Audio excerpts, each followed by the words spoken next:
Okay, so 1.5 has in it a whole bunch of Algebra 1 reminders. In Algebra 1, each of these things was probably worthy of its own day. And today, Algebra 2, it just sort of lumps this all together into one big thing. So for next class, we'll do a 5-point quiz. I'll highlight which of the 5 notes will become the 5 questions. But it should be 5 familiar terms we'll hit up for a 5-point quiz Monday, but more on that to come. The first thing we're going to do is distribute. So distributing should feel somewhat familiar. There's pretty much 3 things that could happen with distributing. You could have to distribute a negative, you could have to distribute a number, or you could have to distribute both a negative and a number. So could somebody distribute that negative? Tell me what you think it would be. It would be negative 2x plus 3. If you distribute a negative, what does that do? Changes all the signs, flips all the signs. So positive became negative, the minus became a plus. Just change all the signs, that's all distributing a negative does for you. If you distribute a number, if we distribute this, somebody with a hand out there, go ahead. Yeah, that's fine, I'll take it. 10x plus 14. Our photographer chips in and says 10x plus 14 is the answer. So go photographer, man, go. Distributing a number just causes you to multiply all the numbers. Can anybody tell me what those numbers are called? This is called a variable. This is called its something. What did you say? It's called the coefficient. So we're just looking to multiply the coefficients. All the coefficients are going to get multiplied there. Somebody here jump in and we're going to do both. The negative is going to change signs. The number is going to multiply the coefficients. Somebody with a hand, jump in on that one. Positive 27x. True. Minus 23y. True. And then minus 18z. Close. Plus 18z. Plus 18z. True. Question anybody about our distributing recap? Believe it or not, once upon a time there was a day that was like news to you. That was like hard. That was like a whole day of Algebra 1, like you did that. It's still there, hopefully we can still do it, but we're going to do some other stuff. Anybody need some distributing aid? The second thing we're going to do is factoring, and factoring will lead us to question 1 of the 5-point quiz that's next time. Question 1 will say, what is factoring? So we're going to be factoring the next 5 questions in a row with factoring. So can anybody either factor this one, or explain to me in a short phrase or sentence, or you could actually do it in 2 words. Can anybody explain in some way what factoring is, or factor us once to get us going?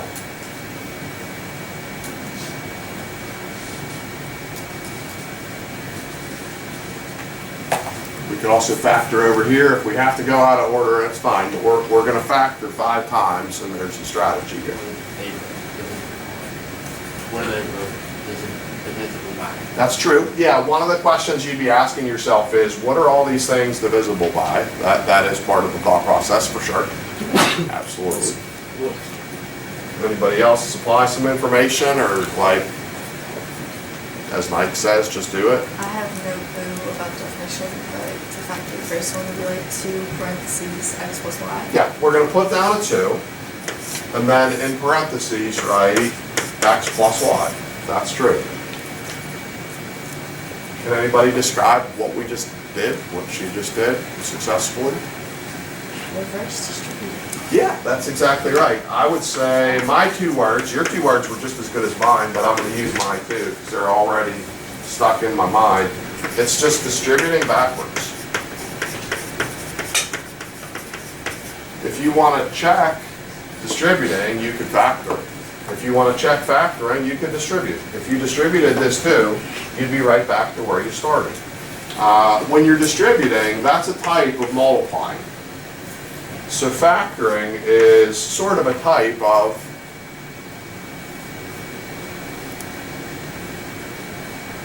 dividing. Because distributing and factoring are opposites. And the opposite of multiplying is dividing. So distributing, factoring, opposites, multiplying, dividing, opposites. So what we'd be thinking here is, okay, there's a 2 on both of these. Let me factor off the 2. Let me divide out the 2. if you take these and you divide them by 2's, the 2's became 1's, but we don't have to write the 1's, they can be invisible, and you leave what's left for whatever you didn't factor off. Sometimes this is called factoring a GCF. I'm not going to use that title necessarily, but if that's a reminder linked to something in your brain, so be it. What's a GCF stand for? Greatest common factor. So 2 here is the greatest common factor. The greatest common factor lives in the front, and then leave in parentheses like everything else that was left. So if I nudge over here, am I still on screen? Give that a check. But here, what's our greatest common factor? What goes into all those numbers? 5. 5 goes into everything. And then we make a set of parentheses where we've divided stuff by 5.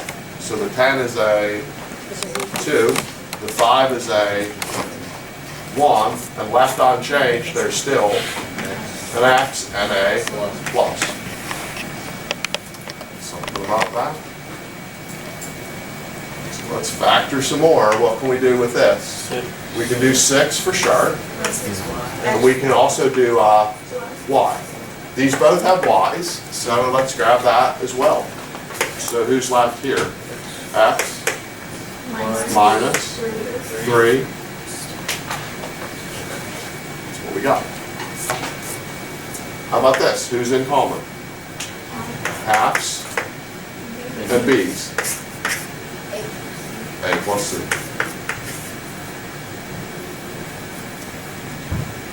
Anybody need a minute? Have a question? We'll let that soak in. Anything about factoring so far? Here, let's just do the number for a second. Okay, if we just attack the numbers, the coefficients, what can we do with coefficients? 6 out, leave in, for just the we're just worried about the coefficients. Instead of 12 and 18, we've now got and 3 and a minus. How about the x's? X squared. How do you know which one to pick? Pick the smaller one. If that's news to you, make a note that I'm not making. Take out the smaller of the powers. So with an x squared and an x cubed, take the smaller x squared. So if this had x squared, and you took off x squared, what do you do about this one for x's? There aren't. How about this one that used to have the cube? That needs an x. And then go to y's. How many y's are in common that can be pulled out? Squared. So does anybody have y's left in? The 2. The 2 has a 1. Question about factoring, again, I'll circle this because that's an answer you need. I'll ask you next time. Quiz question 1. What is factoring? You come back with distributing backwards. Something about that category or that answer. Next category, it'll be a conversation about the parts of expressions have names. This. They each are called something. Each one of those is a blank. It's not a long word. Does anybody know what those are called? Terms, correct. The parts of expressions are called terms. The terms usually have a variable. They usually have a coefficient. They usually have a sign. If they're missing a piece, oh well. It could be a number, a variable, with or without signs. Because if you don't have a sign, what is the sign?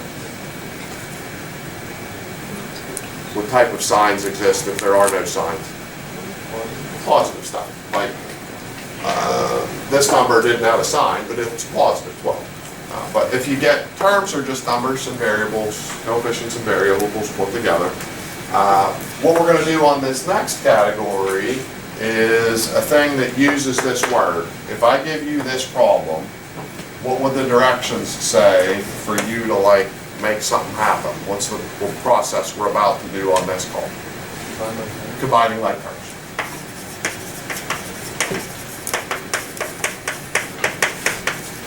To combine like terms, you never mess with the variables, you only mess with the coefficients. So this is going to have something that's xy. It's not going to be x squareds or powers of x or anything. This has some x's, this has some x's, the answer is going to have x's. It also has some unlabeled numbers. This answer is going to have some unlabeled numbers. And what you're going to do here is just add rules on the coefficients. So if you have a positive 1 and you have a negative 4, and you do add rules with those are like terms. What does that get you if you get a positive 1, negative 4 combined? Negative 3 is correct. Whether you put the negative 3 first or you put the negative 3 later, it doesn't matter, but somewhere there's a negative 3. For the xy world, you've got a positive 10, you've got a negative 16. If you go combine positive 10 with negative 16, negative 6. So if somebody said negative 6, or this is correct, negative 3 minus 6x. If somebody else said negative 6x minus 3, they're still correct. If somebody else said negative 6x is adding a negative 3, that's still correct. Okay? You just have to make sure the 3 is negative, the 6 is negative. If both things are negative, you're good. It doesn't matter really what order you put them in or side punctuation. In terms of quiz question 2 is going to ask you what are terms. So this is my answer for that you'll provide next time. What are terms? They are parts of an expression. And then here's a note that I need to make. I'll ask you what are like terms. So maybe I'll squiggle over here to that, back to the left into that area. I don't know if the camera will catch me if I squiggle left or not, but like terms, what makes terms be like terms? What are like terms? Same variables? They have the exact same variables. So when I ask you what are like terms, come back with they have the exact same variables. Positive 1 and negative 4 were like. They didn't have variables at all. The 10 and the negative 16 were part of like terms because they both had those x's. Question about combined like terms, question about those couple of words. What's the definition for combining? There's no definition for combining like terms. It'll just be for like terms. I'll ask, what's the definition for like terms? It's that they have the exact same variables.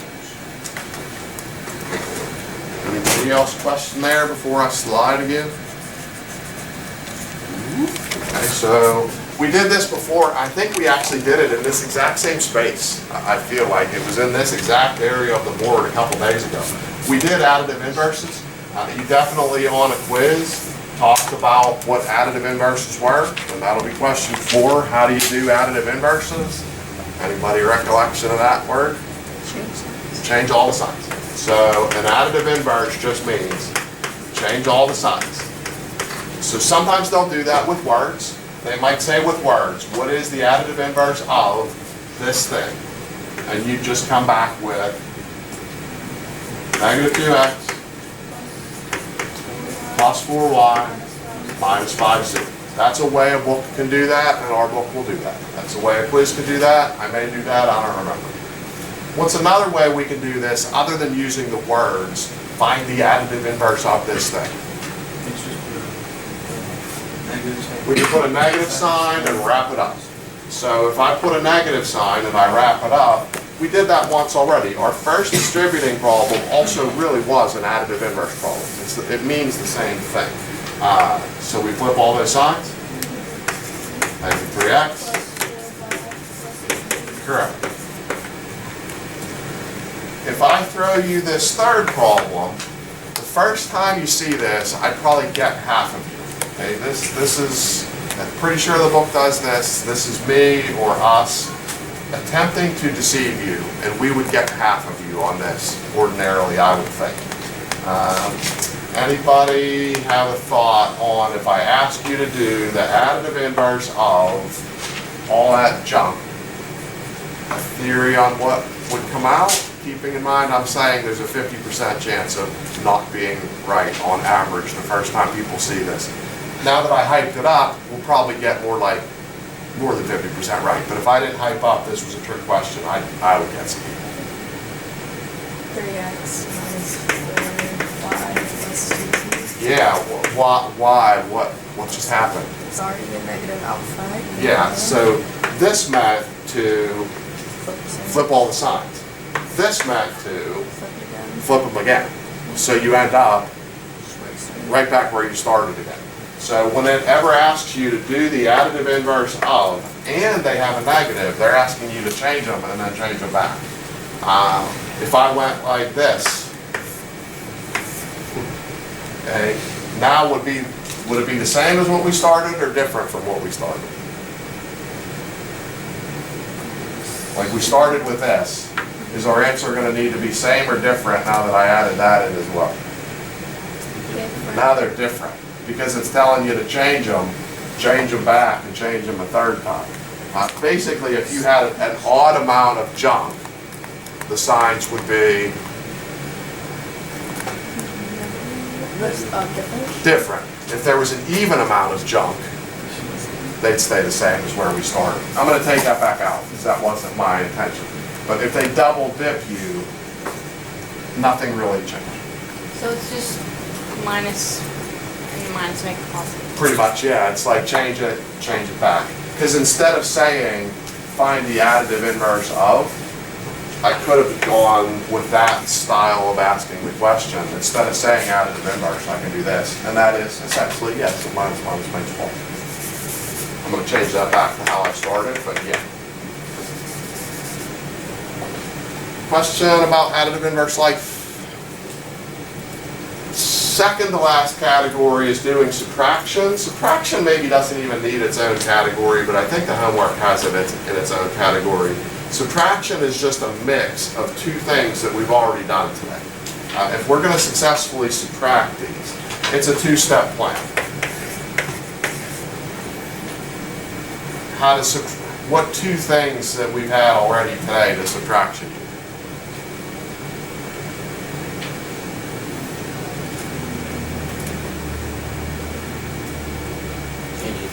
Changes all the signs, that's called do the additive inverse. Okay, anything to the right of a minus sign, we would want to change all the signs. So if we're going to subtract this, plan one would be change signs, not of this, but everything after the minus. So we get a minus, or an a minus 2a, and a minus 5. But we aren't done yet. That strategy one is do the additive inverse, do the sign switches. And then which other thing that we did today comes next? Combine. Then we want to combine like terms. If we combine our like terms, keep in mind this secretly has the number 1. It's hard to hear, especially when I get really close to this air purifier. It's like really hard to hear. You got to be bold in the back. You can't be quiet in the back. You got to be bold in the back because I can't. As soon as I get close to this, there's like this wave of sound that cuts me off from you. Combine like terms there.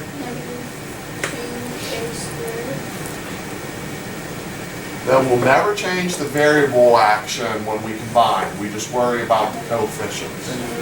There would be a negative 1a. We could write the 1 or skip the 1, but a negative 1a and a minus 5 that had no friends that just stayed the way it was. Something about that. Parentheses with nothing in front of them, we haven't seen this year. Parentheses with nothing in front of them are basically useless. They're just nothing. So when you see these parentheses with nothing in front of them, 5x plus 6y just is what it is. Parentheses with a minus in front of them, it's additive inverse time. So how's that going to change?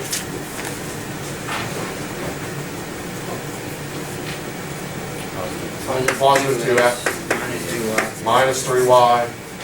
Combine like terms, there's some x's, there's some y's. X grand total, 7. Y grand total, 3. And since it's positive, just to serve as a separator, I've got to put up a plus. Question about the subtraction corner before I go strolling way over to the left. Anything over here?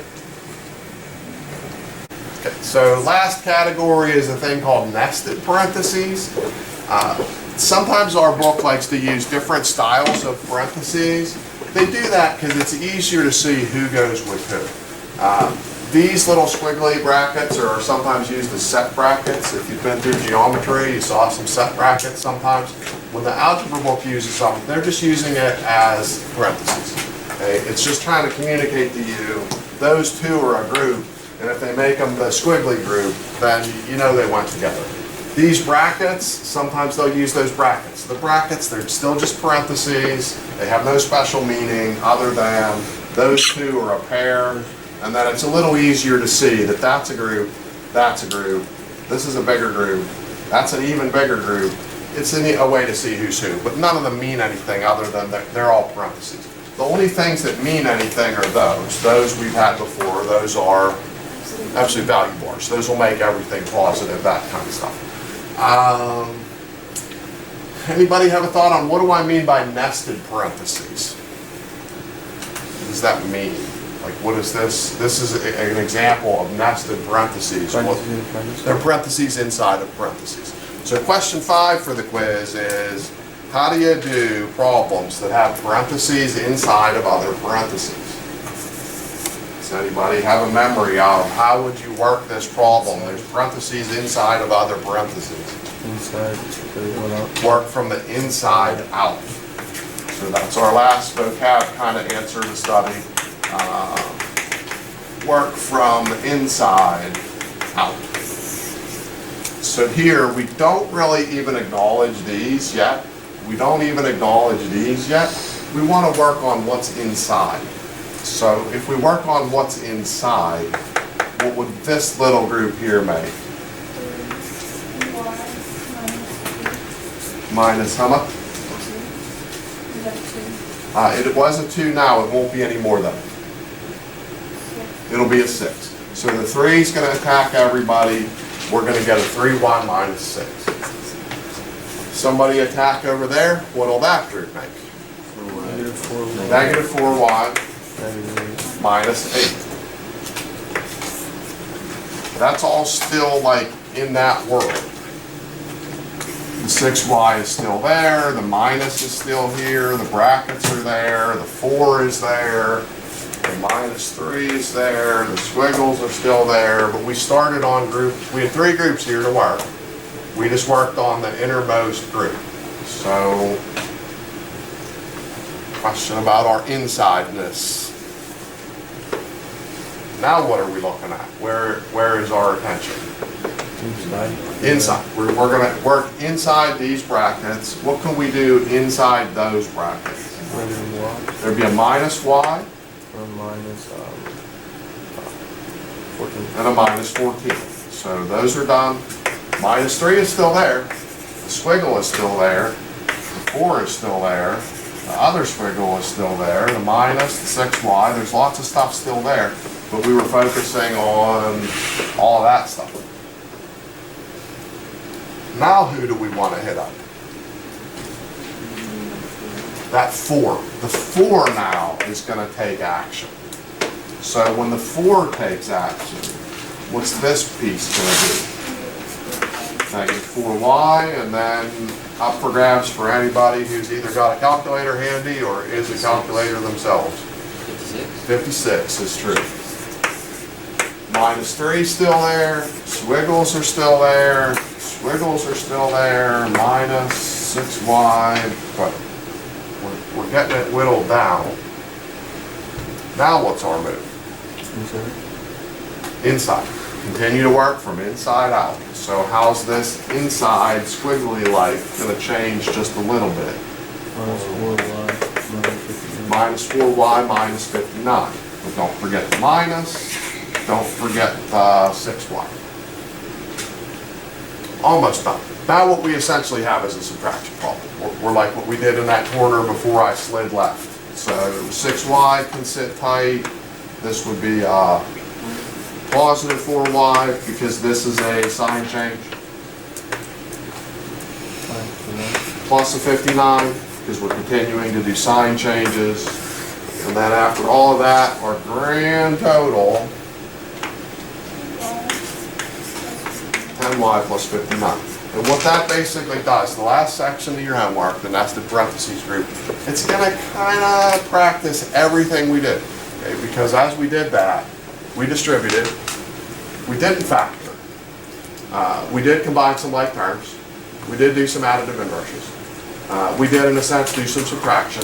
Like we basically did everything except for factor as we did that. The last group of the homework, you've got to show some work on those. Okay, if you're trying to turn in a paper tomorrow and you're trying to tell me that you took this problem and you just did it in your head and you're good and you got that answer and you think that's the best way to do that, that's crazy. Okay, I'm going to do a lot of math in my head. You've seen me if you've had me for math before. I've done a lot of math in my head in front of a lot of you. I would not do that in my head. I would write stuff down. Would I write less than that? Probably. But would I write something? Absolutely. I would not try to say, just let me do this whole thing in my mind. I think that's a good way to do this, because it's not a good way to do that. So make sure you show some work at the end. If you're distributing, does that need work? I'd say no. Factoring? I'd say no. Combining like terms? I'd say no. Added inversions? Absolutely no. Subtracting? Maybe. It depends on the size of it. You know, subtracting might require some work to be shown just to be on the safe side. But these nested parentheses, you're going to need to show some work to be successful. If you're doing the homework, I would expect the last group is probably going to take you about as much time as all the other groups. So when you're doing the homework and you're like, oh, I'm on the last section, I'm 80% done with the homework. If you're on the last section, you're probably 50% done with the homework. The last section is going to be the one that's going to take you a while, because it's just, there's a lot. Question about any of that stuff? All right, so the homework is going to sound scary, especially depending on how I say it. Maybe I'll say it in a scary way just to be mean. But we're working page 29. On page 29, we're going to go to 87. Scary. Skipping the multiples of 3 makes it less scary. So by skipping the multiples of 3, what do I mean to skip? 3, 6, 9, etc. Yeah, so we're going to start with number 3 is the first one you skip, and skip every third one. If you have an older book, somebody probably already crossed off for you the ones that you're going to skip. If you have a newer book and you want to cross out 3, 6, 9, 12, etc., all the way down, go for it. So I guess technically it doesn't go to 87. I guess technically it goes to 86, because 87 is in the club of multiples of 3.